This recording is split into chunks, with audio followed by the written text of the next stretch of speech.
I can already tell this is going to be a tough one, but I'm going to do it anyway. I'm not going to lie. I don't like my.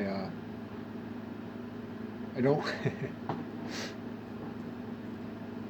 I don't like the aesthetics of this video. I don't like the aesthetics of this video, but sometimes the truth must prevail anyway. And I'm going to remind myself of my focus.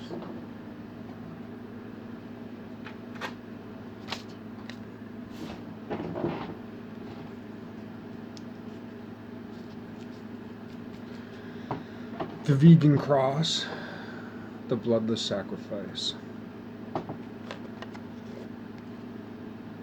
A little bread. And this will come in specifically with what I'm going to talk about today. As I learn it, I speak it. See something, say something. A war on terrorism, right? We know what that means politically, historically, over the last 20 plus years. And we harsh on it. But symbolically, like aesthetically, symbolically, as a word, a war on terror, and that's derided, as well it should be, because of the political, because of the socio-economic implications, which makes it sound like I'm being smarter about it than I am, which I'm not. But when we think of terror as it touches us in our own life, what is a greater enemy than terror? FDR, there's nothing to fear but fear itself. Well, yeah, that and the things we fear.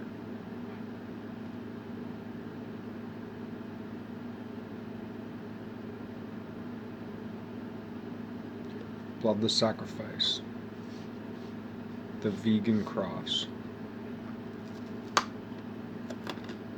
The bloodless sacrifice. The body. The blood.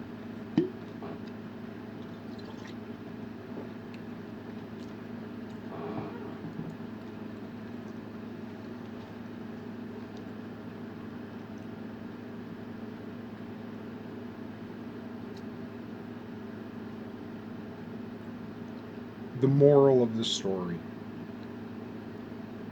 I'm going to go back and forth, but I hope this back and forthness collapses upon a meaning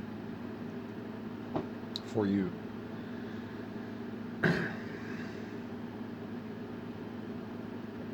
The bloodless sacrifice. We always hear about the four Gospels, even though there aren't just four Gospels, and the four Gospels are associated with Matthew, Mark, Luke, and John. John's mentioned last, even though he came first and last. And in about the 1800s, so I learned today, John was set apart from the four Gospels. And the other three Gospels, Mark, Matthew, and Luke, became known as the synoptic texts because there were similarities. Synoptic, synonym, sin, S-I-N, no, S-Y-N, S-Y-N, S-Y-M, sin, sim, sign, same, similar, synonym. The synoptic texts, because they bore similarities, so like philologically, they resemble each other. And there's the Q theory. I know Q or QAnon is big in some underground circles today. I would suggest you give up on the modern day Q. Take what you've learned from the modern day Q, sure, but abandon the wholesale narrative, because it too is a parable. So the whole idea of parables is mostly associated with, well, in my YouTube searching of the day, the whole idea of Jesus always spoke in parables is mostly associated with Matthew 13:34. Math, you 13:34. But also in the same way that the synoptic texts are clumped together, and I came upon synoptic texts as being conglomerated, and separately I came upon the texts of Matthew, Mark, and Luke referring to the parable. In searching the idea that Jesus always spoke in parables, I came upon the reference of John 7:46.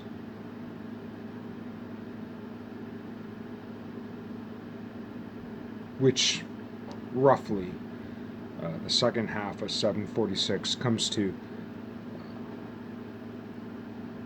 never a man spake like this man. No one ever talked like this. So in the other three Gospels, you have the distinct discussion of the parable, of the parabola,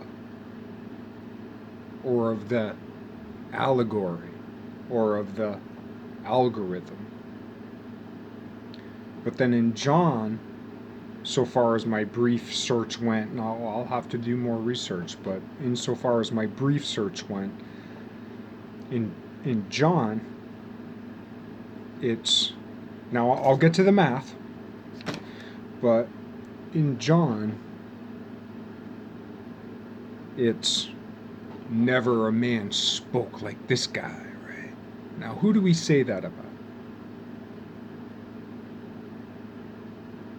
We say that about people who spit truth. And we say that about people who spit truth and come to the moral of the story.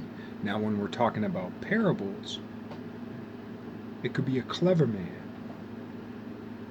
Clever men can weave immaculate, so-called parables, parabolas, stories, allegories, algorithms.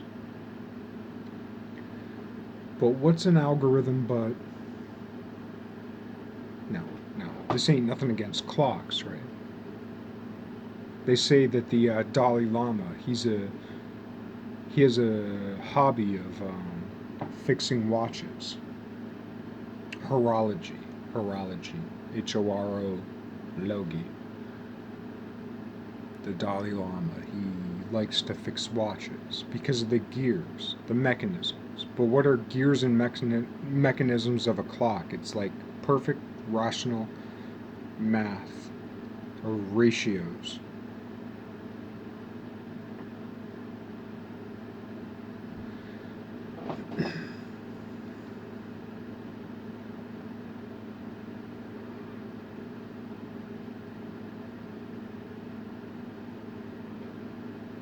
Algorithms.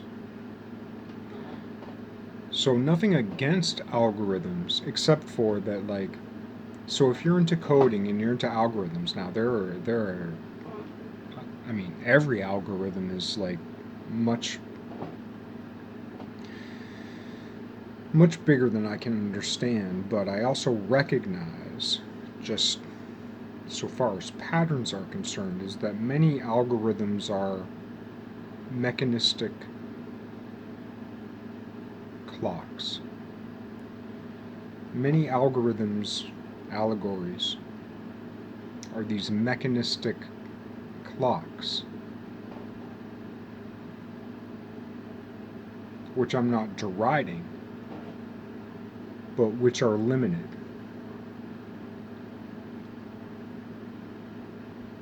They're limited by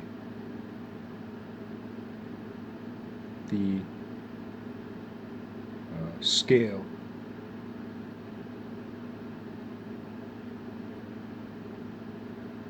of their enumeration.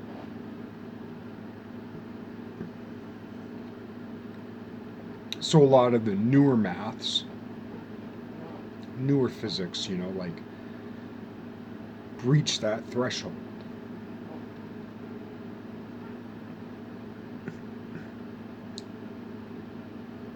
And I'm not deriding parables, because I am, in some sense, lifting John. Because, the four Gospels comprise approximately half of the New Testament. And approximately half of that is Luke. So this was the dig. This was the dig of the day for me. The dig of the day for me is in Luke. What chapter? What verse? I can't remember. What chapter, what verse. Luke 24. Luke 24, 40 plus. And the whole gig is basically, alright, well, Luke 24, 1. 1, 2, 3. And then Luke 24, 40 plus. 41 through 44, thereabouts. I'll start with the 40 plus.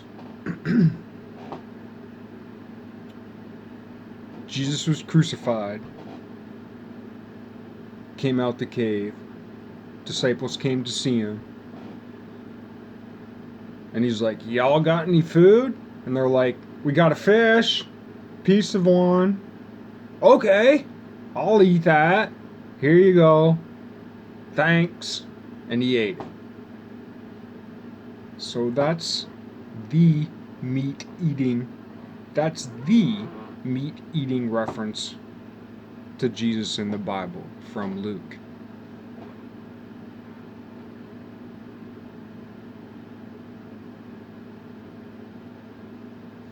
So therefore, what do we have to say about Luke?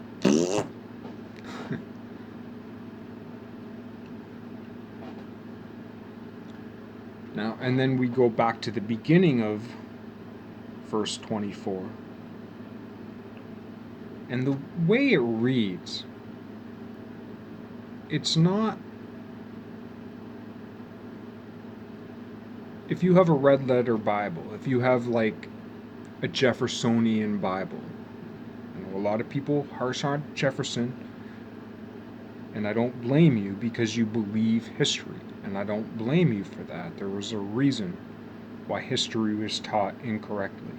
Setting that aside, Jefferson was part of the Underground Railroad before there was one, and he had to be a spy master about the whole gig. Set that aside. But the red letter Bible, Jesus' exact words, right? Never mind that, fuck all that, right? If you had 4 friends who described half your life in the exact quotes that they could remember or documented about you, what would your life look like? Pick any 4 friends. If it was this 4, if it was that 4, if it was this 4, if it was that 4. Who knew you for a day, a week, a month, a year, a season, a decade? Would they have you right? No. My channel has, at this point, at least hundreds of hours of me talking. Me! Talking about me! Is this channel a representation of me? No!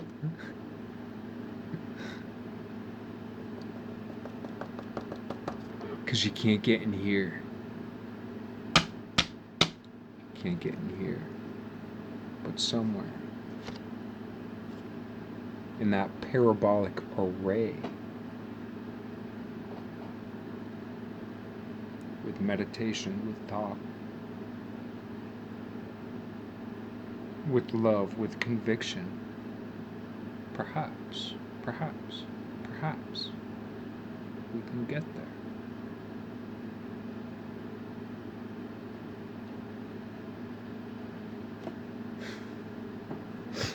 So anyway, yeah, and the whole Luke gig. But yeah, that first verse of Luke 24, it doesn't read like John 1 John 1. It reads scholarly. It reads sophisticated, sophistry. It reads a little bit untrue. Because by Luke's own admission, he weren't there.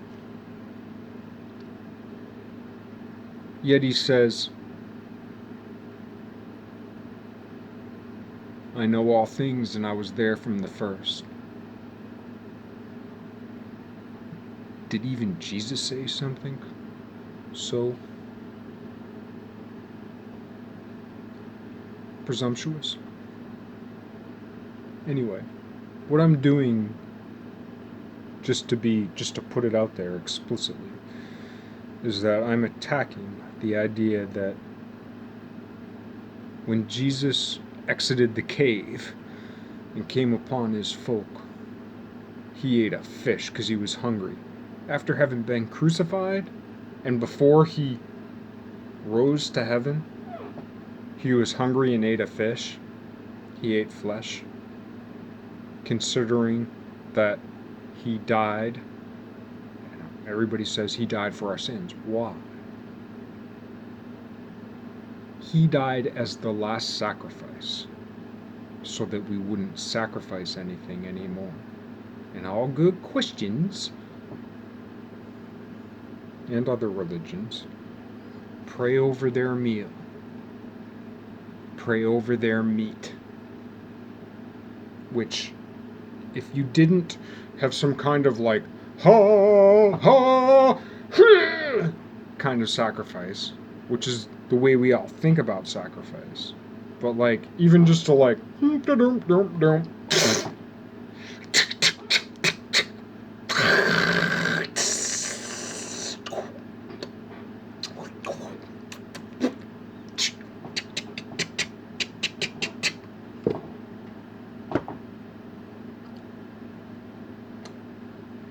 rub-a-dub-dub, thanks for the grub.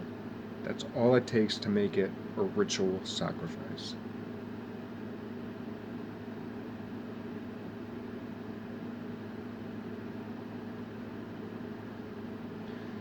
So I guess what I'm saying is, not necessarily fuck Luke, but a little bit kind of like, because of the scholarly introduction of Luke 24, what we're dealing with is what Iamblichus talks about later on. Yeah, I mean, not to mention, like, I think the first, well, so far, I mean, more documents will be dug up and found, hidden specifically on purpose as time capsules, just as Gobekli Tepe. Take out the K and the I, gobble, TP.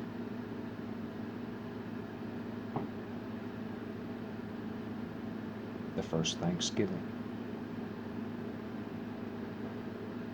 instituted as a national holiday by Abraham Lincoln.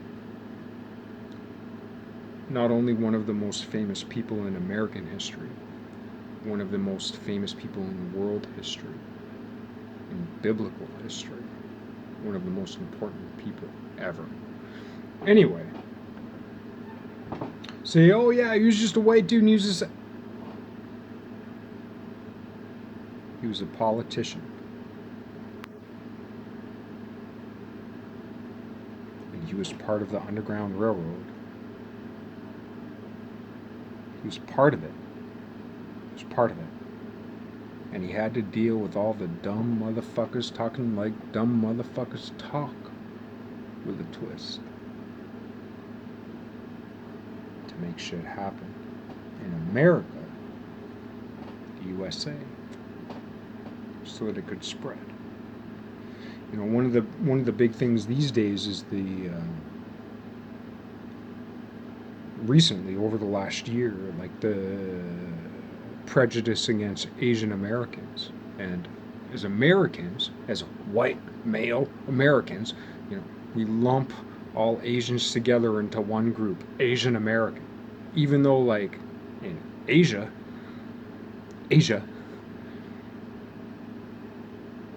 China, Japan, Korea, North Korea, South Korea, Taiwan, Vietnam, the Philippines, like, all these different nations, peoples, are so fucking prejudiced against each other.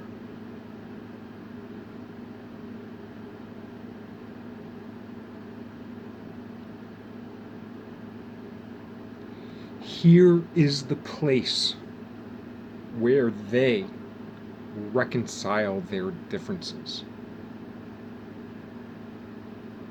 It couldn't happen anywhere else. It is only happening here and spreading there.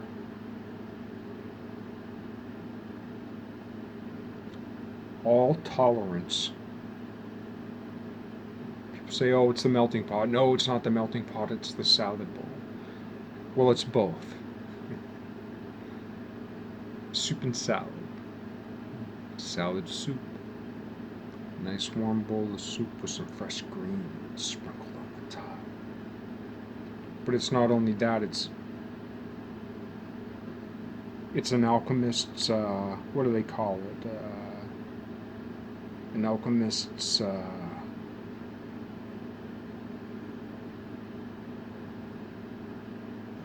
what's it called? You know what I'm talking about.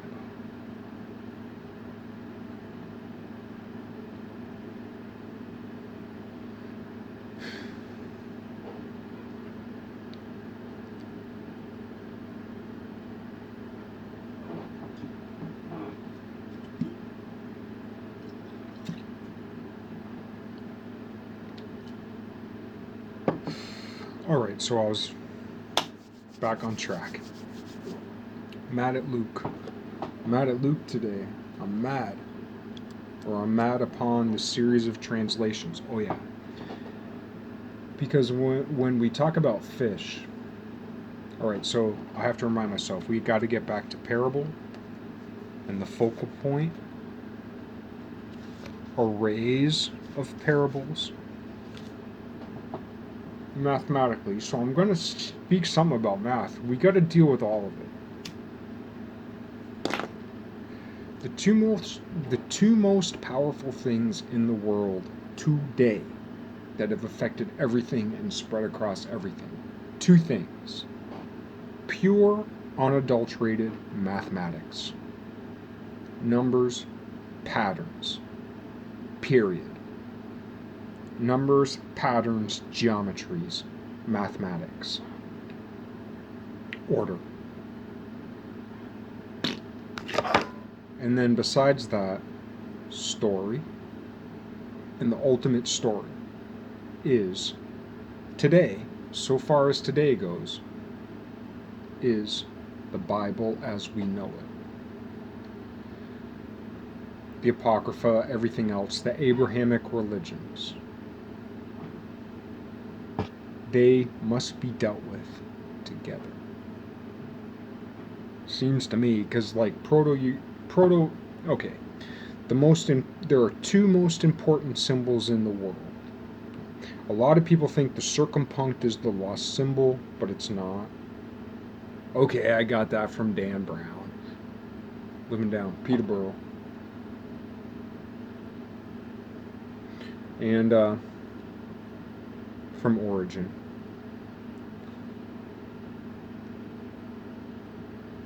More eyes than eat. Well, Origin. Damn it. And there's the Origin. Anyway.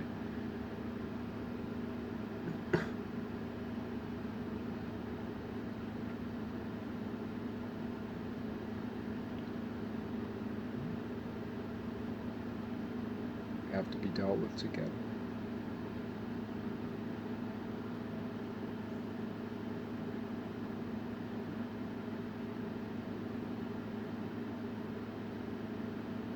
The math in the Bible.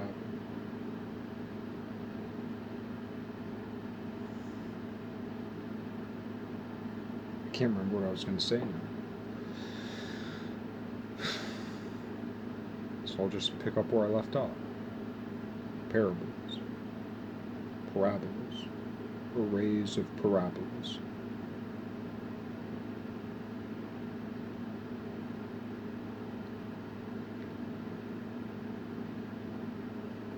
The fish.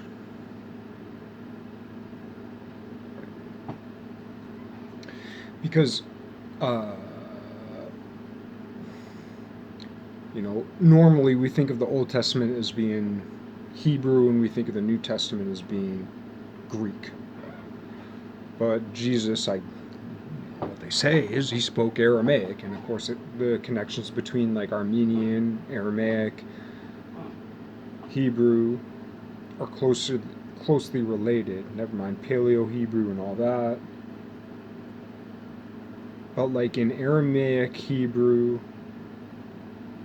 I think Armenian, I might be getting that one wrong, but certainly within Aramaic and Hebrew, the word for fish, right? So in Greek, what we associate with the fish, or the ichthus, I-C-T-H-U-S in Greek, the Vesica Pisces shape that we call a fish, that's associated with Jesus, that my understanding is that it originates in, or at least the archaeological or historical record goes back to the 2nd century AD. The Ichthus, I-C-T-H-U-S in English transliterated.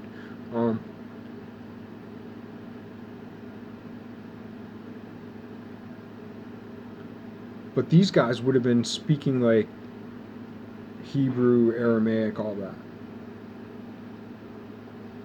And in Hebrew and Aramaic and all that, the word for fish is somewhere in the vicinity of noon, N-U-N, or N-W-N, or N-W-U-N, or N-U-W-N, or N-O-O-N, or nu-no, or no-no, or like some sort of N vowel N with maybe a vowel trail.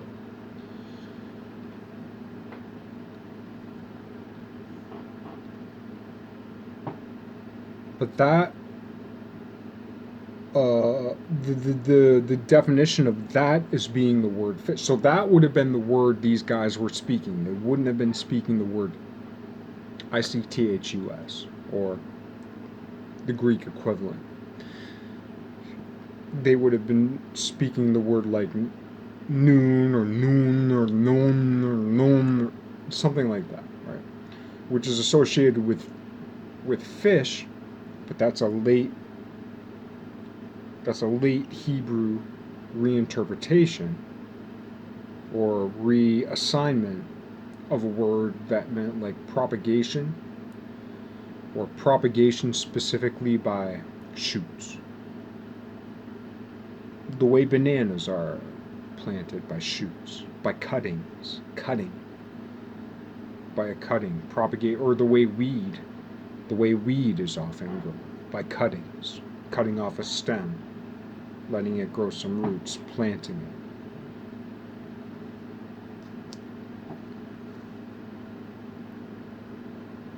So for instance, like when Jesus fed the multitudes of the either 5,000 or the 4,000. Oh, we got some loaves of bread and we got a couple fish. But that could have been a mistranslation over time, especially over a couple hundred years. Well, it not only could be, it was a mistranslation of shoots, but also propagation by shoots, but by seeds. What's that Vesica Pisces look like? A melon seed, a pumpkin seed, a squash seed. I've gone over it before, I'll go over it again. I just ate some last night, but like a summer squash, a zucchini, an eggplant, squashish. If you slice an eggplant lengthwise and fry it, it looks like a fillet of fish, not the kind you get at McDonald's. The seeds of the eggplant look like fish eggs, caviar. When you soak them, when you cook them. Same with amaranth. Same with just about any seed when you soak them and cook them. They get gel-like the seeds of a grape.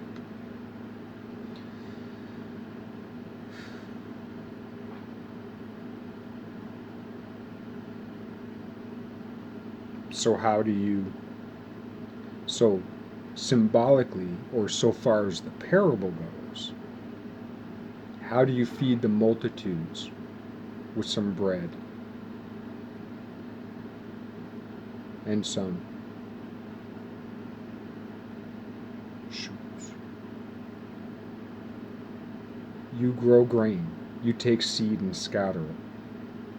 You take a few seeds and scatter it, and you get thousands and millions of seeds. You take the seeds from a few fruit and scatter them, and you get thousands and millions of fruits. So that's part of the parable.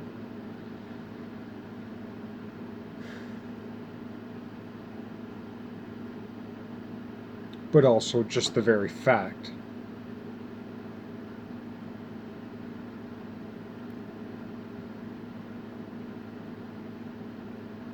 that that word bleeding back into the Aramaic means propagation, cultivation by shoots. Not unimportant. And fish eggs. And if you get into fermentation, which is the first steps of alchemy, so to speak, fermentation, food preservation, and especially bloodless, non-livestock preservations of food. Because livestock is called livestock because it's alive and you can carry it through the winter and you can carry it through the desert and kill it when you want to eat it. That's why it's called livestock. But the more beneficent kind of stock is food preservation, which historically, up until the last 100 years, has been fermentation. Or even just drying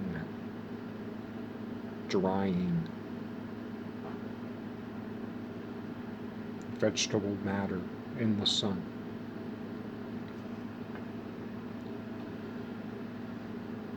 And in the air. All right. What did I want to get to? I got time. Chill out. I'm getting too worked up.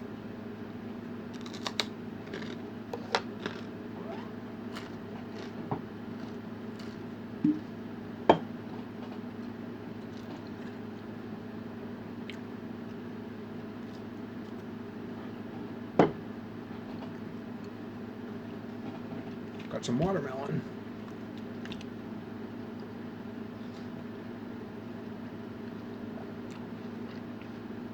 Which is the meat. A big juicy steak. The flesh. veining.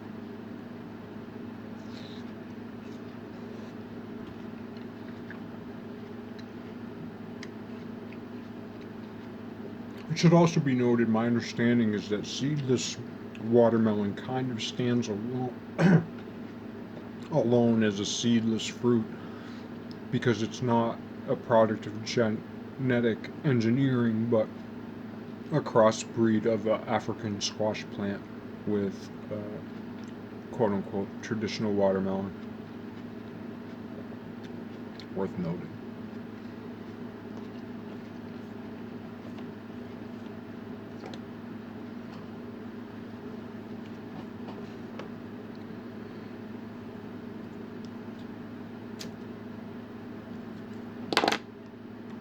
And then also worth noting, since we're speaking about fish and like eating fish and all that kind of thing, and like, you know, on dumb Bible folk like me, when you think of the Bible, you think of like Jesus, Moses, right? But and then you think of like the Jews and the Egyptians, but like, in order for Moses to have been hidden among the Egyptians, they must have looked the same. Right? Moses couldn't have grown up with the Egyptians if the Jews and the Egyptians looked different. So to my mind, they were all brown. Or maybe of all mixed, maybe the Egyptians were as diverse as the colors of America, and maybe the Jews were as diverse as the colors of America. I don't know. But whatever the case may be, like, in order for him to blend in before he was outed, he had to blend in. And supposedly, historically, he's associated with Ramses II. And it's important to note. It's very important to note that, I mean, could he have been Moses had he not been Egyptian? Maybe he learned something necessary from the Egyptians. Maybe the Jews could have never been freed had Moses not learned what he learned from the Egyptians. And anyway, he's associated with Ramses II, and Ramses II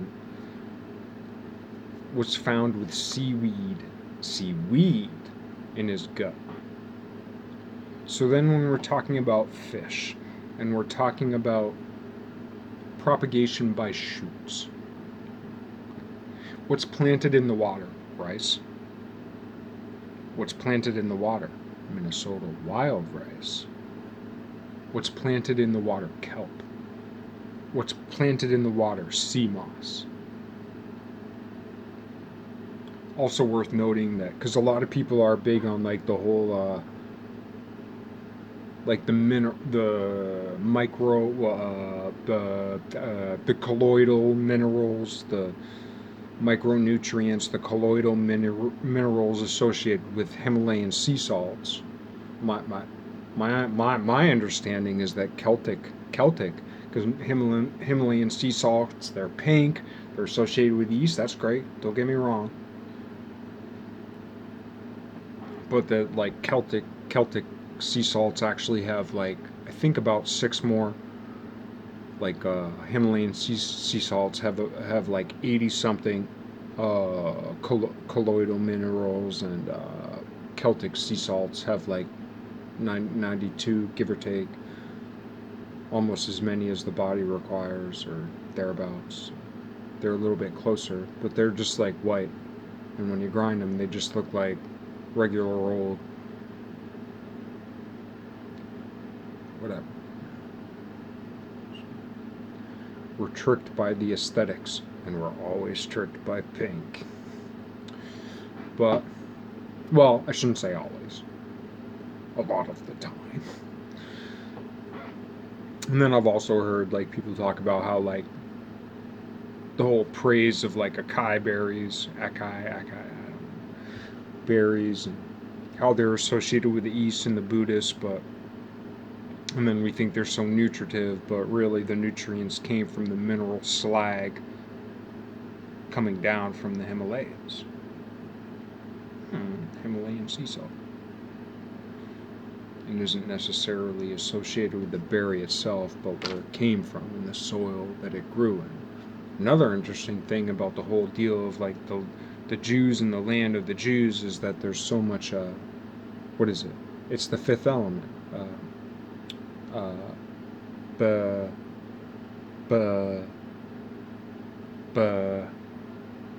it's like the fifth like what's the element with the atomic number 5? I'm pretty sure that's the one. It's like a BE or a BA. Anyway, that element is prevalent in the soil in Israel, and that's why like few people in Israel have arthritis compared to America. Barium? Not barium. I forget the name. I'll annotate it later. But there's an element in the soil in Israel that prevents people from... Man, I bought the supplement at one point too. Not Barrel. And that's why people in Israel don't have arthritis, but why people in America do. Because that element isn't existent in the soil.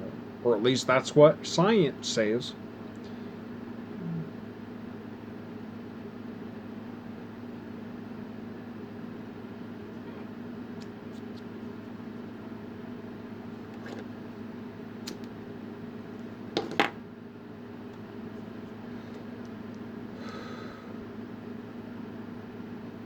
But anyway, alright, so back to the parables. Because a parabola,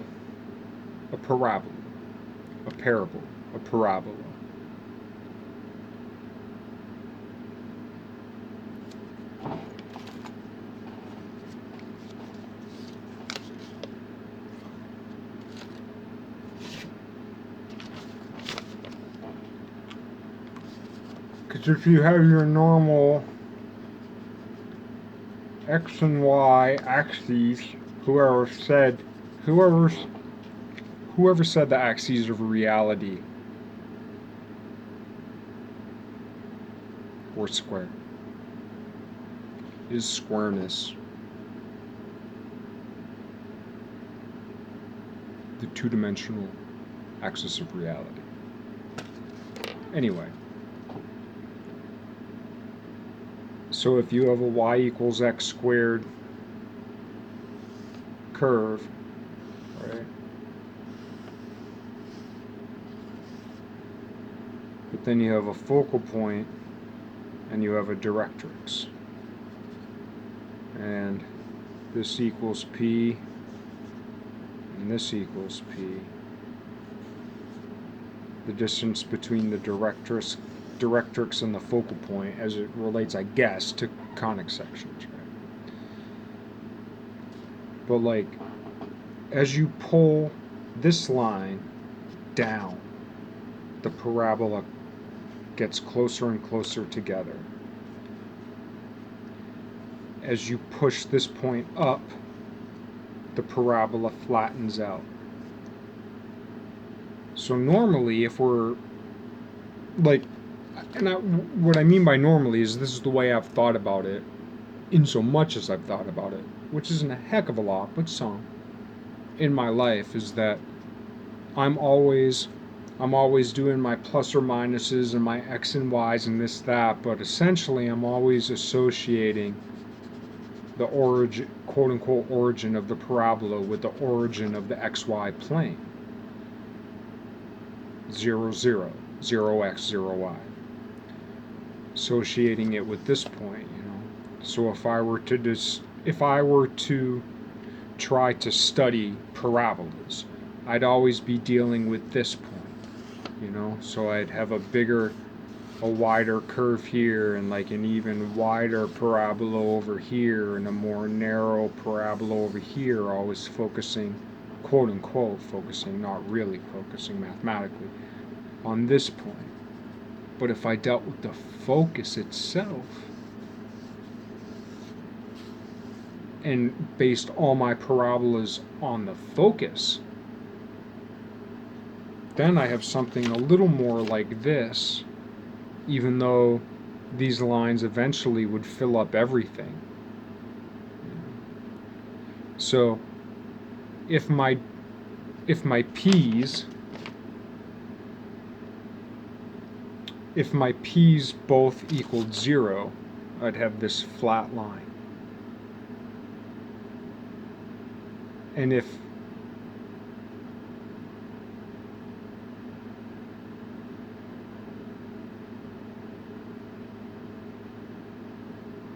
my p's were infinite,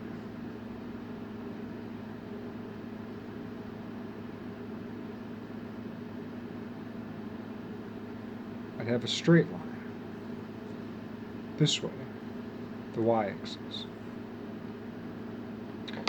But within a square, this image kind of fills out the form of a deer, a buck, a goat, a lamb, a tree.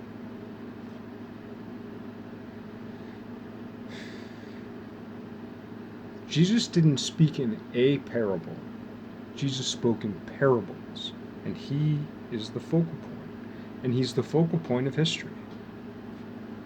Why? If you're not vegan, it doesn't make sense.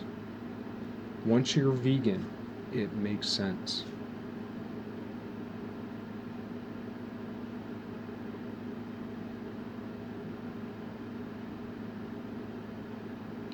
If you're not vegan, if you engage in eating the flesh of animals, people talk about the mysteries of the universe. We're sending all these, and as well we should. We're searching the universe, or we disbelieve it and think it's all a hoax and it's a flat earth, right? Well, okay, then we should investigate that. Until we all know the mathematics, until we've all been there, until we've all been here, until we've all been here, until we've all been there, and there, we don't know. And that's our job. It's our job to go here. It's our job to study all these numbers and symbols, the matrix. It's our job to study this. It's our job to study this. It's our job to study this. Until we know it all, we don't know.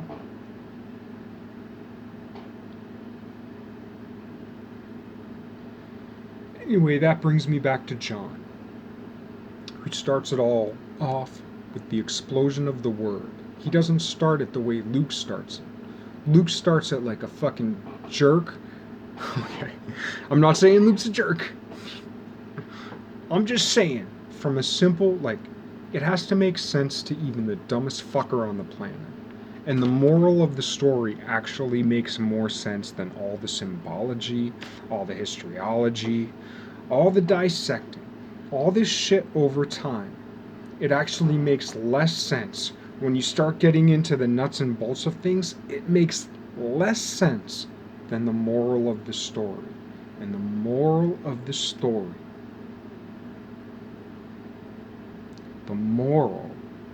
story, is, if you're into Jesus, the moral of the story is, I am dying so that you no longer place your want for life and your fear of death upon other things and kill them. There are no longer scapegoats.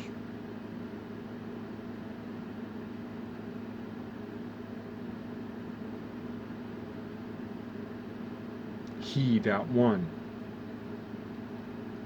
that so many people around the world say, he died for my sins. Why? So you would no longer commit ritualistic animal sacrifice. placing your want for life upon the flesh of other animals. That's not what I'm doing.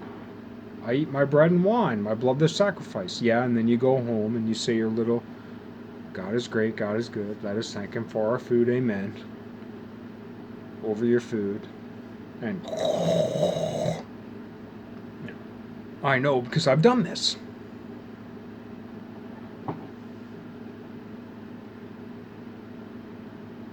And I'm still wrong. It's not like I'm saved. My belief is, my faith is big. But you gotta transcend from faith to belief, I know that much. And I ain't there.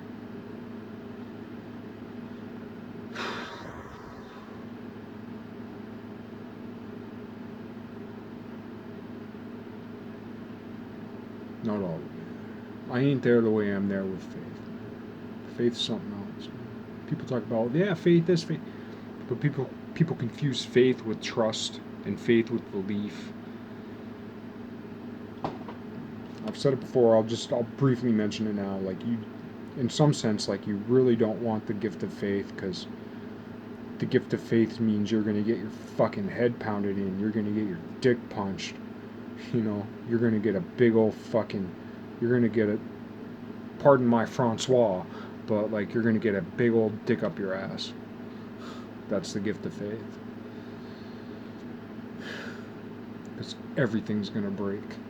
And the only thing that's going to keep you alive when everything else fails is the gift of faith. And everything is going to fail. So, in a sense, you want the gift of faith. But it ain't like some fucking, perhaps over time. Or at least that's my experience. I shouldn't speak for a word. I shouldn't speak for the word. But I will speak to my experience. I'll bear witness from my standpoint, from my perspective. Not relativistic alone, nor absolute alone, but relativistically absolute as